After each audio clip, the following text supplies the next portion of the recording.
I don't know if I can talk with this. My husband says I can. If I can't move my hands, I can't do anything. Okay. And I have a loud mouth. Do I need the microphone for? Okay.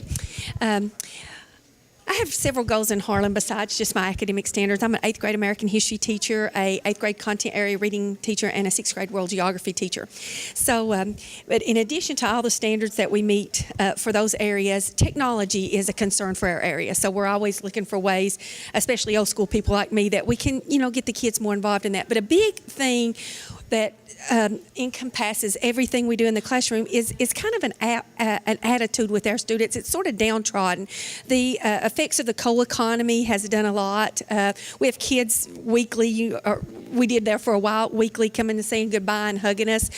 For the first time that I taught at my school in 13 years, we only had one 8th grade last year.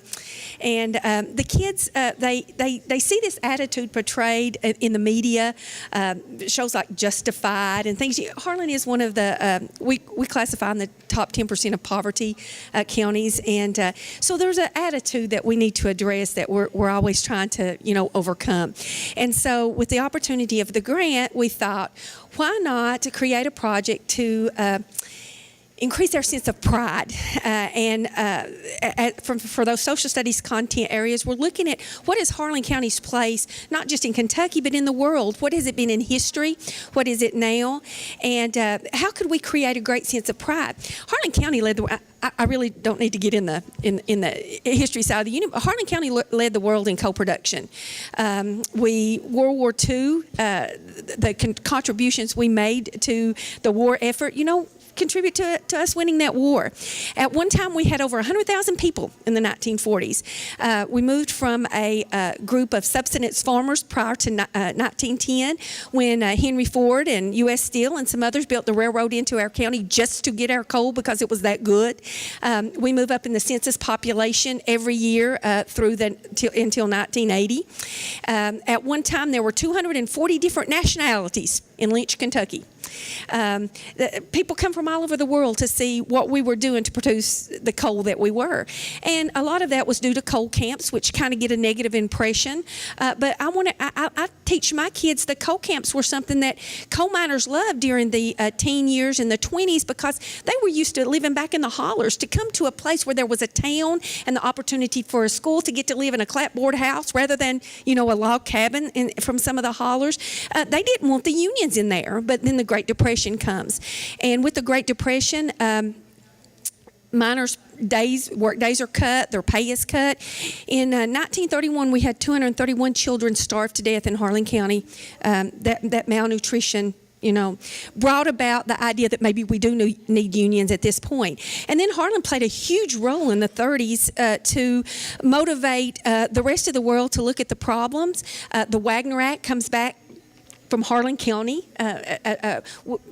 Harlan County was just amazing in the 30s in those union wars. We get that nickname, Bloody Harlan.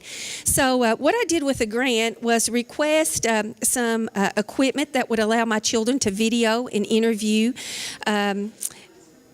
different aspects of the coal industry in Harlan. And they take a trip to Portal 31, at which point they are creating a digital field trip. And it's expanded. That's what I intended it to be, a digital field trip of that area of our county.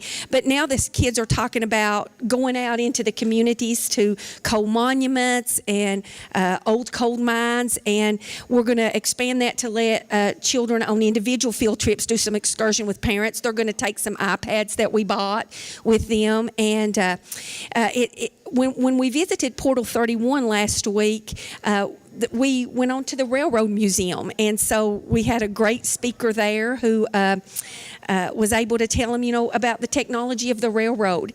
We stopped at Benham Coal Museum, and one of the teachers that was with us on the field trip, he happens to be my husband.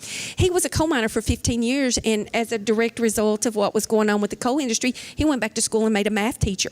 But he took them through that simulated mine. They got a lot more coal mining experience than they wanted to get, and so they're really into the unit. They're fixing to interview people who lived in coal camps, and we're hoping to digitize that and make a video that can be displayed.